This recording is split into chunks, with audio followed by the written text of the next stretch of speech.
नमस्कार, मैं अनिल कुमार श्रीवास्तव और आप देख रहे हैं दैनिक जनजागरण न्यूज।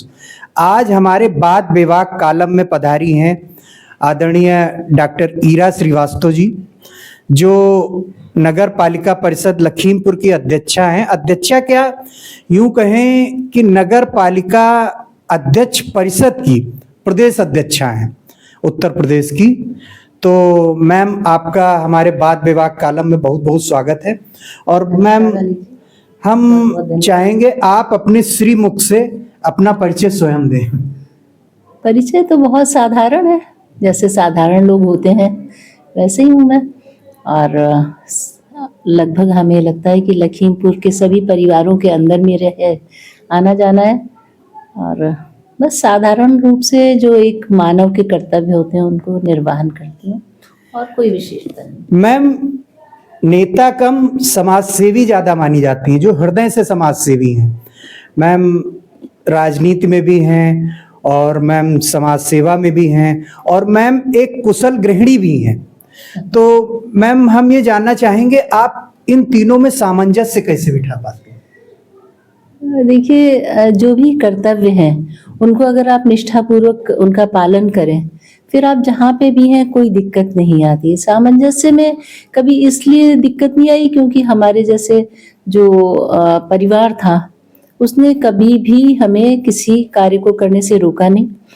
और उनको पूरा समय और उनके जो कंसर्न होती है, उनके लिए जो भी काम होता है वो पूरा हमेशा, चाहे हमारे माता पिता मतलब सास ससुर रहे हों, हमारे देवर ननद रहे हों, हमारे बच्चे रहे हों, उनके लिए पूरा सब करना।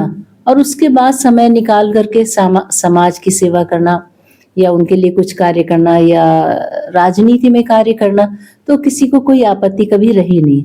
और जहाँ तक असहयोग की बात है वो तो किसी ने नहीं किया, और सहयोग की बात है तो हर एक का हमारे यहाँ अपना अपना कार्य क्षेत्र है और सभी लोग अपना अपना कार्य क्षेत्र में कार्य करते हैं, कोई एक दूसरे के में दखल नहीं देता है, तो कभी कोई दिक्कत नहीं आई हमें।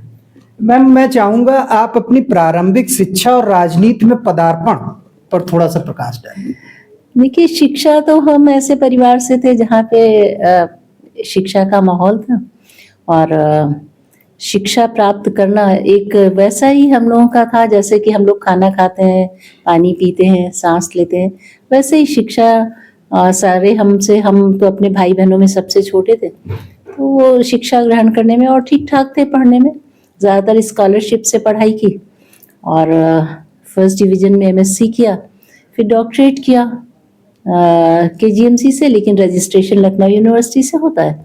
लखनऊ यूनिवर्सिटी से डिग्री प्राप्त हुई, लेकिन डॉक्टरेट से पहले ही हमारा विवाह हो गया था डॉक्टर रवि श्रीवास्तव जी से। तो फिर हमारा जाना आना चलता रहा, बेटा भी हो गया था। और लेकिन परिवार का बहुत बड़ा सहयोग रहा यहाँ पे भी और उधर भी, क्योंकि फिर हम हॉस्टल में रह नहीं सकते थे, तो वहाँ पे अपनी बहन के यहाँ पे रह करके हमने डॉक्टरेट पूरी की। बस इस प्रकार हम लखीमपुर। मैम, राजनीति में आपका पदार्पण कैसे हुआ? वो तो बहुत ही एक एक्सीडेंटल घटना है, और जिसपे कभी कभी हमें खुद भी विश्वास नहीं होता। हमारे पति डॉक्टर रवि श्रीवास्तव क्लिनिक पे बैठते थे और हम समय निकाल करके 2-3 घंटे के लिए आते थे उनका सहयोग करने के लिए। तो एक दिन हमने चेम्बर का दरवाज़ा खोला, कुछ राजनीतिक लोग बैठे हुए थे, और डॉक्टर साहब ने हमारा परिचय उनसे कराया और कहा, मैंने तुम्हें इस पार्टी विशेष का सदस्य बना दिया। तो हम तो पार्टी के बारे में भी नहीं जानते थे, और बस उन्होंने कहा ठीक है, हमने कहा ठीक है। तो बस ये हो गया राजनीति में आना। तो इसको दुर्घटनावश कह सकते हैं या एक घटना थी जिसने ये ज़रूर था कि शादी के बाद हम जब यहाँ आए हैं, बल्कि ये कह सकते हैं कि जब हम यहाँ अपनी एजुकेशन कंप्लीट करके आए हैं, तो जब स्कूटर पे हम उनके साथ निकलते थे तो हमेशा ये कहते थे, इस शहर को तुम्हें ठीक कराना है, तुम ही ठीक कराओगी। पता नहीं कैसा कॉन्फिडेंस था उनका। तो हम तो बस हंस देते थे कि ये लगता था ये तो एक ऐसी बात है जो कोई हमारा ना इंटरेस्ट है, ना कभी हमने इस बारे में सोचा। और बस वो था उनका, जब हमसे बीजेपी में पूछा गया कौन सा आप चुनाव लड़ेंगी, विधायकी या चेयरमैन, तो हमने कहा चेयरमैन, क्योंकि वो हमारे लिए मतलब हमारे हस्बैंड का देखा हुआ सपना था। और फिर वो लड़े और जीते, फिर आप लोगों की सेवाएं करते रहे। मैम, लंबे अरसे से आप भाजपा से जुड़ी हैं और भाजपा ने जिस क्षेत्र में भी आपको दायित्व दिया है, जिम्मेदारी दी है, उसका सफल निर्वहन किया है। जैसे कि आप बक्सी तालाब प्रभारी रहीं चुनाव की और विधानसभा चुनाव अभूतपूर्व ऐतिहासिक रूप से विजय मिली। आपने गोला में भी अच्छी मेहनत की और गोला में गिरी जी, अमन गिरी जी को सफलता मिली। उससे पूर्व आपने योगेश वर्मा, लखीमपुर सदर विधायक, इन चुनावों में आपके मार्गदर्शन में या प्रभारी उसमें आपने सफलता दिलाई। इसके अलावा आप संगठनात्मक दृष्टि से भी आप भाजपा की जिलाध्यक्ष रही उन स्थितियों में जबकि भाजपा में बड़ी मेहनत की और कड़ी मेहनत की जरूरत थी। और उसके बाद आपने यही नहीं, आपने प्रांत तक के दायित्वों को संभाला है। जैसा कि हमें जानकारी, आप प्रदेश कार्य समिति रही और भी तमाम भाजपा ने, और उसके बाद मतलब हर एंगल पे आपने बेस्ट दिया बीजेपी को। और अब भाजपा में आगे क्या करने का प्लान? देखिए, हमारा तो ये रहता है कि जिंदगी जो है वो आप प्लान करके नहीं बिता सकते हैं, और बहुत सी चीज़ें ऐसी होती हैं जो आपको अचंभित करती हैं। हम तो भारतीय जनता पार्टी में महिला मोर्चा के जिला अध्यक्ष थे, और जिला अध्यक्ष हम बनेंगे ऐसा सोचा नहीं था। तो जिला अध्यक्ष का चयन होना था और प्रदेश से पर्यवेक्षक वगैरह आए हुए थे। तो जो भी हमारे पास आता था कि मैडम जिला अध्यक्ष में आप मेरा नाम लीजिएगा, तो हम उसका नाम रट लेते थे। और अंत में हमें बुलाया गया, हमें लगा अब मेरी राय तो ली नहीं जाएगी, हमसे जब पूछेंगे हम सबके नाम ले लेंगे कि हम सबका सहयोग करेंगे। तो वो हमारे मतलब नाम पे चर्चा होने लगी कि इस नाम का मतलब क्या होता है, ये और वो। उनका मेरी राय जान लीजिए, कहने नहीं, राय हो गई। उसके बाद शाम को हमारे पास फोन आने लगे। ईटीवी देखिए, उस समय वही चलता था न्यूज़ चैनल, तो उसमें डिक्लेयर हो रहा था कि प्रदेश के सारे जिलाध्यक्ष, तो उसमें लखीमपुर जिले के जिलाध्यक्ष डॉक्टर ईरा श्रीवास्तव, मैं अकेली महिला भी थी।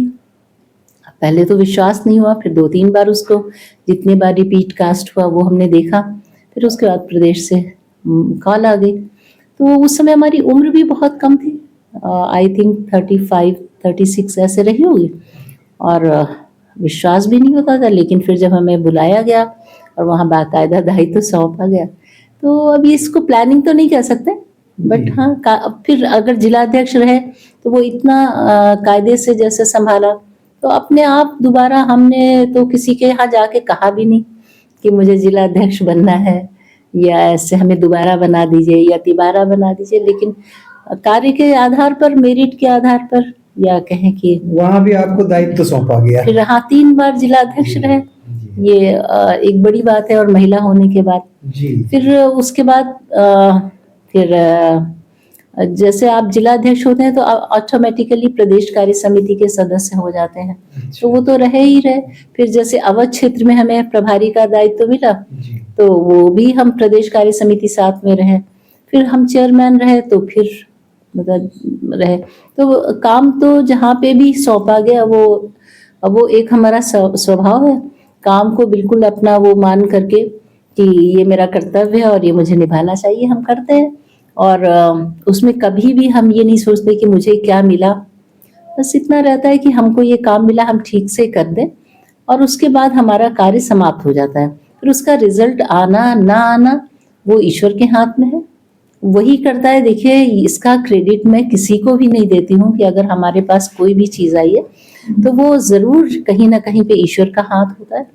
और बाकी क्योंकि मैं किसी से कुछ कहने नहीं चाहती, तो मैं तो सिर्फ ईश्वर को ही मानती हूँ कि उसका ही हमेशा क्रेडिट रहा।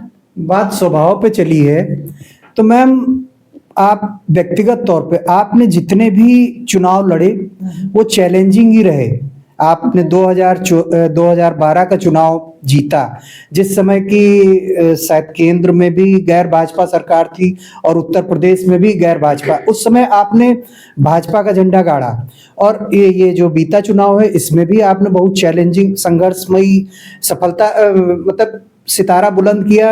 ऐतिहासिक सफलता कहेंगे, अतिशयोक्ति नहीं होगा इस ऐतिहासिक सफलता के लिए। तो मैम इसके पीछे क्या वजह देखिए जैसे कि हम जिला अध्यक्ष रहे महिला मोर्चा के, नहीं मेन बॉडी के 3 बार। जी। महिला मोर्चा में रहना तो एक आम चीज है। फिर हमने जब चुनाव 2012 में लड़ा था तो अनिल जी हमारा चुनाव जो था वो जनरल सीट पे था, महिला का आरक्षण नहीं था। और जनरल सीट पे जो हमारे विरोधी जो थे वो पुरुष थे और वो पहले से 2 चुनाव जीते हुए थे। और ऐसा हम नहीं कहेंगे कि उनकी कोई कमी थी, लेकिन जनता का इतना ज्यादा विश्वास था कि मेरे खिलाफ जितने प्रत्याशी खड़े हुए थे सबकी जमानत जब्त हुई। और उस समय भाजपा से भी जीतना बहुत डिफिकल्ट था। तो इसमें हमारा से ज्यादा हमारे कार्यकर्ताओं का, हमारे जनता का जो एक विश्वास रहा कि मैं करूंगी, काम करूंगी, ईमानदारी से करूंगी और सबके लिए काम करूंगी, कोई छोटा बड़ा जाति धर्म का भेदभाव नहीं करूंगी। तो उस विश्वास ने मुझे हमेशा जिताया है। और ये चुनाव भी हमारे लिए संघर्ष हमारी जनता ने किया, हमारे कार्यकर्ताओं ने किया। मेरे तो दोनों पर आप जानते हैं फ्रैक्चर थे, अभी तक उनके दाग भी नहीं खत्म हुए, इतना था, मुश्किल था। तो मैं कहाँ मेहनत कर रही थी, एकदम एक जैसे योद्धा की भांति हमारे कार्यकर्ता लगे हुए थे और हमारी जनता का हमारे ऊपर अटूट स्नेह और प्यार। और पिछले कार्यकाल का हम कोई आलोचना नहीं करते हैं। कई बार हमारे जो नगर पालिका के अधिकारी और कर्मचारी वो कहते हैं कि जब हम लोग जाते थे तो वो कहते थे नहीं आपको काम बता रहे कोई फायदा नहीं, अब ईरा मैडम आएंगी वही काम कराएंगी। तो ये एक विश्वास उनका है कि हम आएंगे तो काम होगा।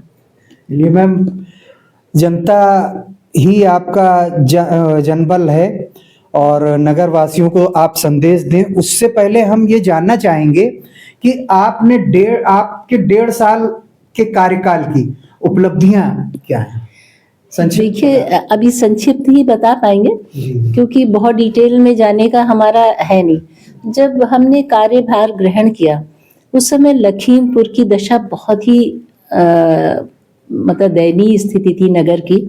और आप ये समझिए कि एक दिन में जैसे हर विभाग में हमारे पास कंप्लेंट मिनिमम से मिनिमम 50 से 60 आती थी। हमारे कर्मचारी काम करते करते थके जा रहे थे। तो हमने कहा नहीं आप काम करिए, आप देखिएगा कि ये जब आप काम कर देंगे उनका तो आप हिम्मत मत हारिए। उसके बाद क्या होगा कि यही कंप्लेंट्स घट करके एक दिन में 5 से अधिक किसी भी विभाग की नहीं रह जाएंगी।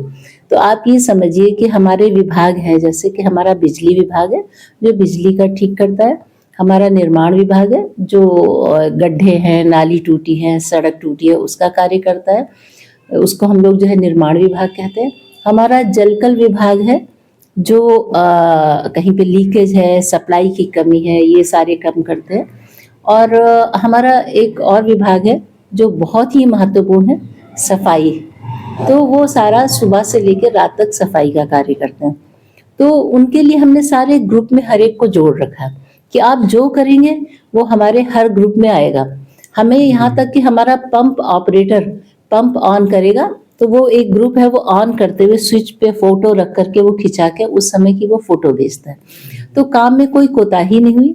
और आप ये विश्वास करिए कि कंप्लेंट्स जो आने वाली कंप्लेंट्स है अब टोटल भी अगर हम कर लें तो एक दिन में 15 से 20 से ऊपर नहीं होती हैं, जो 150-200 होती थी, क्योंकि उनका हम लोग लगातार मॉनिटरिंग करके खत्म कराते चले जा रहे हैं। तो एक बड़ी उपलब्धि है कि शहर वासियों को काफी आराम हो गया पहले से। दूसरा ये है कि जैसे जो दिखाई पड़ती हैं चीजें लोगों को कि सड़कों का निर्माण, तो हमारी 86 सड़कें तो जो बड़ी हैं जो 10 लाख से ऊपर की हैं उनका निर्माण हुआ है। बाकी आप मेन रोड्स देख रहे हैं, चाहे संकटा देवी मार्ग हो, चाहे डीसी रोड हो, चाहे गांधी विद्यालय वाली रोड हो, उन सब का हुआ है। और आगे अभी और बताएंगे जो होने जा रहा है। और हमारे वो काम जो हमारे जो ग्राउंड के अंदर हमने किए हैं जो लोगों को दिखाई नहीं पड़ते हैं, हमारे सैम्पवेल जो हमारे 4 मोहल्ले पानी में सालों साल डूबे रहते थे और उनका पानी कैसे निकले एक बहुत बड़ी समस्या थी, क्योंकि वो एक कटोरी की तरह थे और पानी का ढलान हमेशा ऊपर से नीचे होता है, नीचे से ऊपर कैसे पानी लेके जाए लोग नहीं समझ पा रहे थे। तो अभी हमारे 3 में हो गया काम, शिव कॉलोनी में हो गया और बरखिरवा में हो रहा गया, सुंदरपुरम में और गंगोत्री नगर में हो गया। वो बहुत बड़े काम थे और बहुत ज़्यादा लागत के थे, और अब बलदेव नगर का हमने प्रपोजल में भेज दिया है। तो ये इतने बड़े काम थे जिनको लोग समझ नहीं पाते हैं कि इनको हमने कैसे वाटर को लिफ्ट किया है, लिफ्ट करके हम उस लेवल पे लाए हैं जिस पे नाला होता है, फिर हमने नाले से जोड़ करके उनको नदी में पहुंचाया है। तो ये बहुत बड़ा कार्य था, लेकिन क्या होता है जब पानी सूख जाता है तो लोगों को सड़कें दिखने लगती है। और हमारा ये था कि आप चाहे जितना बोलो, हम काम तभी कराएंगे जब वो टिके। हम पैसा पानी में नहीं बहा सकते, नगर पालिका में मेहनत से पैसा आता है। तो अब वो मोहल्ले सूख गए, अब उनकी सड़कें बनना भी शुरू होंगी। तो एक सिस्टमैटिक विजन के साथ हम काम करते हैं कि जो पैसा नगर पालिका का फंड है वो भी वेस्ट नहीं होना चाहिए, जनता के लिए इस्तेमाल होना चाहिए। और ऐसा होना चाहिए कि ये नहीं है कि हमारा कोई रिश्तेदार वहाँ रहता है तो हम उसको काम करा दें, वो भले ही हमारा वेस्ट हो जाए, ऐसा हम नहीं होने देते। और प्रशासन में तो थोड़ी, आप जानते हैं कि हम कितने भी पोलाइट हों लेकिन थोड़ी कड़ाई, तो वो हमारे अधिकारी और कर्मचारी भी कहते हैं कि वही नगर पालिका है, वही कर्मचारी। पहले हम लोग रेंगते थे, अब दौड़ते हैं और काम खत्म नहीं होता। तो वो सारा है। उसके अलावा जो हमारा काम विकास का है, देखिए रोड्स का जैसे लाइट्स ठीक है तो वो लेटेस्ट होनी चाहिए। अभी हमारा गुरु गोविंद सिंह चौक से सौजन्या तक आपने देखा लाइटिंग का हुआ है काम, लाइटिंग और डिवाइडर। अब आने वाला प्रपोजल जो हमने भेज रखा है जिलाधिकारी जी के अप्रूवल के लिए, उसमें हमारा डॉन बास्को रोड प्लस हमारा हीरालाल धर्मशाला से जो श्री राम चौराहा है वहां तक का, हमारी 4 सड़कें जो हमारी हॉट मिक्स से बनने जा रही हैं, वो एक तो हमारी ये सौजन्या से गुरु गोविंद सिंह चौक तक उसका चौड़ीकरण और हॉट मिक्स से निर्माण, फिर हमारी नगर पालिका के सामने रोडवेज बस अड्डे वाली सड़क का हॉट मिक्स से निर्माण, उसके बाद जो हमारा गांधी पार्क है, कंपनी बाग जिसको कॉमनली कहते हैं, वहां से लेके डाकखाने तक का हॉट मिक्स, उसके बाद फिर जो दुखहरण नाथ मंदिर तक का है कि कनेक्टिंग रोड है, वो सब हॉट मिक्स बनने जा रही है। हमारे पेयजल की व्यवस्था दुरुस्त रहे इसके लिए 9 हमने ओवरहेड टैंक बना दिए हैं और 3 और का प्रपोजल भेज दिया है, जिसमें अर्जुनपुरवा का भी ओवरहेड टैंक रहेगा, जिससे पानी की समस्या किसी को ना आने पाए। हर लगभग कोशिश ये रहेगी 5 सालों में हर वार्ड का हम अलग ओवरहेड टैंक कर दें। क्या होता है, अभी हमारे कुछ वार्ड एक ही ओवरहेड टैंक से कनेक्टेड है, अगर उसमें गड़बड़ी आती है तो फिर सबका पानी रोक करके उसे ठीक कराना पड़ता है। हम चाहते हैं कि हर एक का अगर अलग अलग हो जाएगा तो ये समस्या खत्म हो जाएगी कि एक का खराब है तो 3 मोहल्ले हमारे प्रभावित, 3 वार्ड प्रभावित हो रहे हैं, ये नहीं होगा। उसके अलावा 2 मिनी ट्यूबवेल्स, 9 के अलावा 2 मिनी ट्यूबवेल्स का करा दिया गया, हाथीपुर उत्तरी के लिए अलग करा दिया गया, दुर्बल आश्रम के लिए अलग करा दिया गया। इसमें 24 आवर्स इन वार्डों में वाटर सप्लाई होगी। तो ये सारे कार्य तो करा चुके हैं हम, और बस उनका कुछ प्रपोजल में है और कुछ प्रपोज्ड हो चुके हैं और उनका कार्य शुरू होना है। उसके अलावा हमने डूडा के माध्यम से 20 बड़ी सड़कों का निर्माण कराया, जिसमें एनओसी हमें ही देनी होती है और डूडा का विभाग काम करता है। और एक जिसको हम अपनी बड़ी उपलब्धि मानते हैं वो है हमारा यहाँ पे शहीद स्मारक का बनाना। शहीदों को नमन है, हमारा प्रणाम है, और हमारी आने वाली जनरेशन हमसे ये ना पूछें कि शहीद भगत सिंह कौन थे, तो वो उसको जाने। और वो आप लोगों ने देखा 26 जनवरी को हमने किया एक, भले ही वो बहुत बड़ा काम नहीं है लेकिन उसका अगर भाव देखें तो वो बहुत बड़ा है।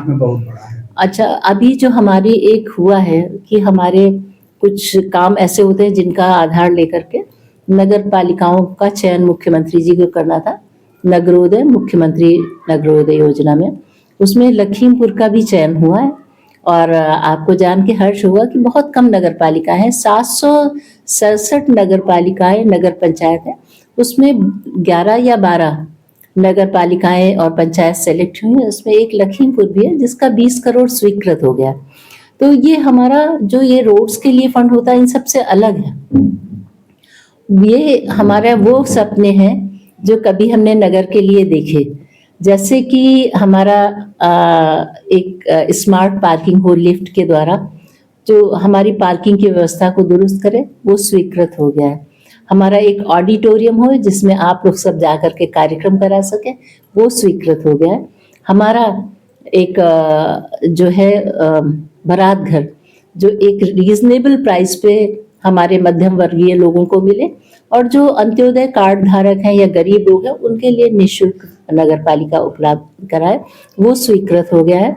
हमारे फूड हब, जिनसे कि जो ये खोखे के व्यापारी हैं, या कहना चाहिए खुद जो बहुत खोखे इधर उधर लगा के जिनको बार बार हटाया जाता है, हमारा वो स्वीकृत हो गया है। और उसमें हमारे कम से कम 50 खोखे वाले जो है उनको हम उसमें कर देंगे। हमारा एक श्री राम पार्क स्वीकृत हो गया है और वो हम लोगों को मार्च में हो जाएगा।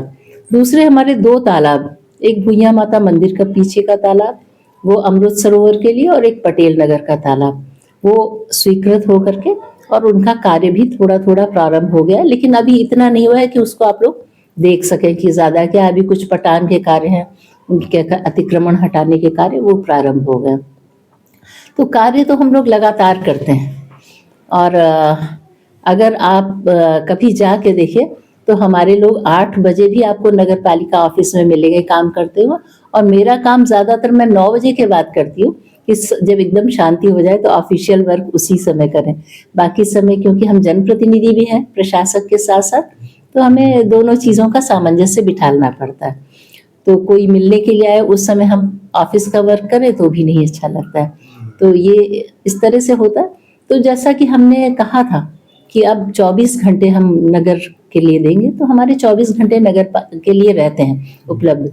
और अभी बहुत लेटेस्ट में हम लोग ये जो मेन रोड है गांधी पार्क से लेके पोस्ट ऑफिस तक, उसमें 40 हम कियोस्क, जिनको खोखे कहते हैं, वो बिल्कुल रीजनेबल कास्ट पे हमारे जो प्राथमिकता है वो है हमारे जो खोखे वाले जो रख रहे हैं वहाँ पे वो, या फिर बेरोजगार लड़के, वो लोग लें और उसमें अपना व्यापार करें। और उनको नगर पालिका प्रोवाइड कराएगी, रेंटल एक नॉमिनल रेंट लेगी सुविधाएं देने के लिए, और सब एक से होंगे। और जिसका नाम भी हम लोग खाऊ गली रख रहे हैं, जैसे कि जो शासन से स्वीकृत है वो चटोरी गली है। और उसके बाद आप देखेंगे कि इस तरह से जो हमारे वेंडर्स हैं, जो जिनको बार बार अतिक्रमण करके हटाया जाता है, जो चौड़ी रोडें हैं उन पे आप नगर पालिका के द्वारा उनको खुद ही प्रोवाइड किया जाएगा, जिससे ना उनको हटना पड़े, ना उनका बिजनेस प्रभावित हो, ना उनसे कोई रंगदारी वसूल सके। तो ये हमारे सपने हमने जो देखे थे वो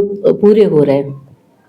अभी आप ये जानिए कि ये मुख्यमंत्री नगरोदय योजना है, वो केवल हमारी इस वर्ष के लिए नहीं है। मार्च में 20 करोड़ आएगा, फिर अगले वर्ष फिर 12 करोड़, फिर 12 करोड़, फिर 12 करोड़। तो लखीमपुर नगर वासियों ने जो जो सपने देखे हैं उनमें मैं भी हूँ, मैं नगरवासी हूँ, मैं कोई विशेष नहीं। देखिए मेरे आगे कुछ भी नहीं लगा, आगे पीछे मैं केवल आप सबकी प्रथम नागरिक हूँ। तो नागरिक ही हूँ मैं, तो उसमें आप हमें प्रथम कह लें या अंतिम कह लें, हम नागरिक ही हैं। तो हम सबके सपने पूरे होंगे, ऐसा मेरा विश्वास है। तो आप सुन रहे थे नगर पालिका के 1.5 साल की उपलब्धियां और भविष्य में शहर को विकास के क्या उपहार मिलने वाले हैं। मैम ने पूरा इस पे प्रकाश डाला। अब बात करते हैं कुछ समस्याओं की। मैम सबसे पहले तो बात करेंगे, जैसे कि शहर है इसमें अतिक्रमण स्थायी और अस्थायी अतिक्रमण अक्सर लोग जाते हैं, और जगह जगह चौराहों पे जाम, ये छोटे वाले टेम्पो या इस तरीके की, इस पे मैम कैसे निजात मिले इसके लिए शहरवासी? देखिए हमारा ट्रैफिक कंट्रोल पे हमारा कोई है नहीं, वो तो पुलिस प्रशासन का काम है। लेकिन फिर भी ट्रैफिक व्यवस्थित हो इसके लिए हमको निश्चित रूप से बनवानी चाहिए पार्किंग स्थल। लेकिन पार्किंग स्थल बनवाने के लिए हमारा नगर पुराना बसा हुआ है, हमें जगह चाहिए, तो वो उतनी जगह उपलब्ध नहीं हो पाती है। पर अभी एक आदेश आया है कि कोई भी सड़क अगर 12 मीटर से चौड़ी है तो उसकी साइड पटरी पे हम लोग पार्किंग की व्यवस्था करा सकते हैं, तो वो हम नपवा के वो कराएंगे। दूसरा, आज ही सुबह मीटिंग करके ईओ, आरआई, टीएस, हमारा जो सर्वेयर है, उन सबको हमने आदेशित किया है कि जितने ई रिक्शे चल रहे हैं उन सबका रजिस्ट्रेशन होना चाहिए नगर पालिका में, और नहीं होगा तो उनको अवैध मानते हुए रोका जाए, रजिस्ट्रेशन करा करके उनकी रोड्स अलॉट कर दी जाए, जिससे कि जो ट्रैफिक का कंजेशन है वो थोड़ा कम हो। देखिए हम जो ऑटोज हैं उनको रोक नहीं सकते जी क्योंकि हमारे यहाँ बेरोजगारी की बड़ी समस्या है। जी लोग इसी से अपना कुछ अर्जित करके परिवार चलाते हैं। तो जीविका और जो भी है जैसे भी चला रहा है उसको हम चाहते हैं वो चलाए, हाँ, है ना, और लेकिन वो एक व्यवस्थित ढंग से उसको कर दिया जाए। तो उसमें अब आज हमने कहा है और कोशिश करेंगे कि महीने 2 महीने में रजिस्ट्रेशन करके एक्चुअल जो है वो चले। और उसके अलावा अगर रजिस्ट्रेशन नहीं है तो उनको अवैध माना जाएगा कि वो घुसपैठी है, तो उनको किसी भी तरह से रोका जाएगा।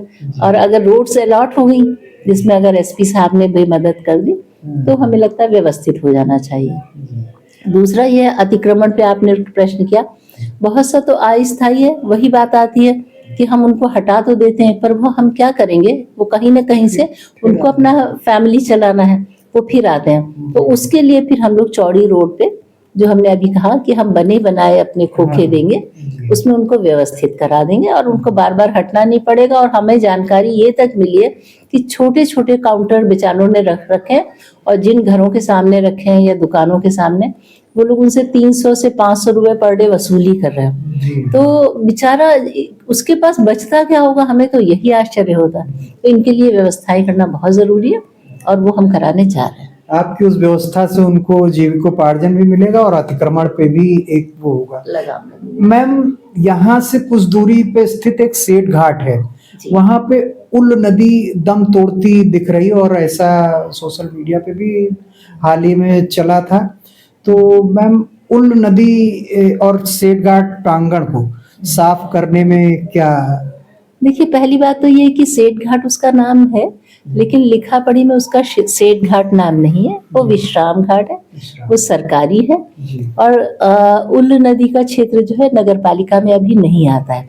लेकिन एक आपको हम ये बता दें कि हम लोगों ने शहर के विस्तार के लिए प्रस्ताव भेज दिया है, जो शासन ने मंजूरी भी दे दी है और मंजूरी दे करके हमारे पास वापस भेजा है कि कुछ अमेंडमेंट्स करने हो तो कर लीजिए। तो वो अमेंडमेंट के बाद जब वो स्वीकृत हो जाएगा, जिसमें अनिल जी टाइम लगता है, मतलब हम ये मान के चल रहे हैं 1.5 से 2 साल में हो जाएगा, तो निश्चित रूप से फिर जब हमारे क्षेत्र में आ जाएगा तो हम उसके लिए काम करेंगे। अभी देखिए कोई भी हमें आप ही कोई काम छोटा मोटा बताइए, भले ही क्षेत्र से बाहर होता है तो भी हम कोशिश करके उसको करवा सकते हैं, बट वो हम रेगुलर उसमें नहीं कर सकते जब तक हमारे क्षेत्र में नहीं है। हाँ, कार्य क्षेत्र। तो आप देख रहे थे मैम, उल नदी की अविरलता के लिए भी प्रयासरत हैं। मैम, अब हाल ही में बजट आया है, एक नेता नहीं एक गृहिणी की नज़र में आप बजट के बारे में क्या कहना चाहते हैं? बजट बहुत ही अच्छा है और सभी वर्ग जो है खुश है, विशेष रूप से हम और आप, क्योंकि हम लोग मध्यम वर्ग से आते हैं और अब क्योंकि हम भी सीनियर सिटीजन में आ गए हैं 1 साल से, तो सीनियर सिटीजन्स को तो बहुत ज़्यादा उन्होंने प्रॉफिट दिया हुआ है और मध्यम वर्ग को बहुत फ़ायदा पहुंचाया गया है। और मुझे लगता है कि बहुत ही अच्छा है, देश की प्रगति में बहुत लाभ पहुंचाएगा। बजट से तो सभी प्रसन्न है, मैं भी बहुत प्रसन्न हूँ। विकास परक है बजट। मैम, अब चलते चलते नगर वासियों को संदेश। नगर वासियों को यही संदेश है कि केवल आप धैर्य रखें, मेरे साथ चलें, आपके सारे सपने सब कुछ पूरा होगा। लेकिन फिर आप अपने जो ड्यूज हैं वो बिना किसी झंझट के अपने स्वयं भर दें। और आपकी सहूलियत के लिए हम लोगों का ULB समाधान डिजिटल ऐप है, वो प्ले स्टोर से डाउनलोड करें और सारा कार्य आप घर बैठे स्वयं करा लें। कोई भ्रष्टाचार कुछ भी नहीं होगा, क्योंकि सीधे आपका पैसा अकाउंट में जाएगा। और बहुत मेहनत से 1-1.5 साल की हमारी मेहनत है जिसमें हमने इस ऐप को डेवलप किया है। एक एक प्रॉपर्टी को डालना, उसके मुखिया का डालना, उसकी नाप जोख डालना, उसके साथ हमारे सारे विभाग हैं जिसमें अभी तक केवल आप हमें अपने ग्रुप के माध्यम से या कॉल से या अपनी समस्या बताते थे, लेकिन सुझाव नहीं दे पाते थे। अब उसमें शिकायतें और सुझाव भी हैं हर विभाग से।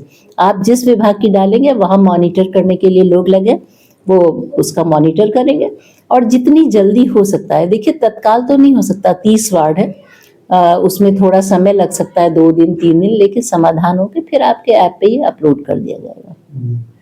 जैसा कि आप देख रहे हैं मैम, 26 मई 2023 से लगातार विकासोन्मुखी तेवरों के साथ आपके सामने आ रही हैं। और हाल ही में मैम ने लखीमपुर नगर की खेल प्रतिभा विकास के लिए लखीमपुर खेल महोत्सव का आयोजन किया था, जिसका जो क्रीड़ा के उससे श्री कपिल श्रीवास्तव जी के नेतृत्व में हुआ था और उनकी युवा टीम के नेतृत्व में, और बहुत से युवाओं को इससे एक आस भी जगी है।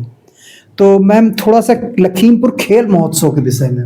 देखिए, लखीमपुर खेल महोत्सव एक बहुत बड़ा हमारा सपना था। हमने हमेशा हर उसको एज ग्रुप को ध्यान में रख के कार्य किया। पिछले कार्यकाल में हमने बच्चे और बुजुर्गों के लिए पार्क बनाए कि सेफ जगह पे वो खेलें और बाकी लोग अपना वॉक करें, टहलें। और जो हमारे युवा हैं उनके लिए हमने पिछले कार्यकाल में, क्योंकि 5 साल बहुत बड़ा कार्यकाल नहीं होता, हम कोई कार्य नहीं कर पाए थे, तो युवाओं के लिए जो सबसे बड़ी चीज़ थी कि हम उनके लिए एक ऐसा आयोजन करें जिसमें उनका प्रतिभा का भी निखार हो और फिर उनका इंटरेस्ट मोबाइल से हट करके अपने विकास में आए। और उसमें एक बहुत बड़े वाक्य का था जो स्वामी विवेकानंद जी ने बोला था, जब बहुत सारे युवा उनके पास गए और उन्होंने कहा मैं आध्यात्म सीखना चाहता हूँ, मैं ध्यान सीखना चाहता हूँ, तो उन्होंने कहा जाओ फील्ड में जाओ, फुटबॉल खेलो। एक बहुत बड़ा संदेश था कि आपका तन भी स्वस्थ होगा, हृष्ट पुष्ट होगा, और आप जितनी देर फील्ड में रहेंगे वो आपका ध्यान होता है, चाहे वो फुटबॉल पे हो चाहे क्रिकेट की बॉल पे आप ध्यान लगाते हैं, तो आपका सारी समस्याओं व्यसनों से हट करके दिमाग उस चीज पे आता है। तो वो हमारा स्वामी विवेकानंद का वाक्य बार बार हमारे दिमाग में गूंजता था और ये कराना था। बट हम बहुत खेल खेले नहीं थे। हमने बचपन में तो बहुत से जो गांव में खेल होते हैं वही खेले थे। पिट्टू खेला था, कंचे भी खेले, पतंग उड़ाई, गुल्ली डंडा खेला, लेकिन ये जो सोफिस्टिकेटेड गेम्स है वो हमें नहीं आते थे। तो हमारे बेटे से हमने हेल्प ली, वो क्रीड़ा भारती से जुड़े हुए हैं और उनके फिर पूरे टीम ने लग करके सारी इवेंट्स कराई हैं। बहुत सी नगर पालिकाएं, कोई क्रिकेट करा देता है, कोई फुटबॉल करा देता है, कोई छोटे मोटे आयोजन कराता है, लेकिन ऐसा कोई नहीं इवेंट हुआ था उत्तर प्रदेश में जैसा कि हम लोगों ने स्वच्छ भारत मिशन से जोड़ करके ये कराया। इसमें सारे इवेंट्स हुए और आश्चर्य की बात है कि लगभग 6000 प्रतिभागियों ने भाग लिया। 6000 बहुत बड़ी संख्या है प्रतिभागियों की। ऑडियंस तो आप छोड़ दीजिए। तो वो हमारा बड़ा ही सक्सेसफुल हुआ और उसमें शासन में भी लोग बहुत उससे प्रभावित हुए और उसका जो हमारा वो मॉडल गया, पीपीटी मॉडल, इवन मुख्यमंत्री जी ने तारीफ की और शासन ने अब हर नगर पालिका को प्रेरित किया है कि नगर पालिका लखीमपुर के तर्ज पे आप भी खेल महोत्सव कराएं। तो मेरा आग्रह है हमारे सभी जिम्मेदार लोगों से, जनप्रतिनिधियों से, कि फील्ड विकसित कराएं, बच्चों को मैदान दें जो सेफ हो और खेलें बच्चे उसमें जाके। तो जो मोबाइल की समस्या आप कहते हैं वो अपने आप समाप्त हो जाएगी। जहाँ बच्चे ने खेलना शुरू किया तो उसका तन और मन दोनों स्वस्थ हो जाएगा। तो आप सुन रहे थे नगर पालिका परिषद अध्यक्षा आदरणीय हीरा मैम को, और यूं ही आप बात विभाग में हम आपको शहर के व्यक्तित्वों से रूबरू कराते रहेंगे। हमारा चैनल लाइक सब्सक्राइब जरूर करें। धन्यवाद, नमस्कार।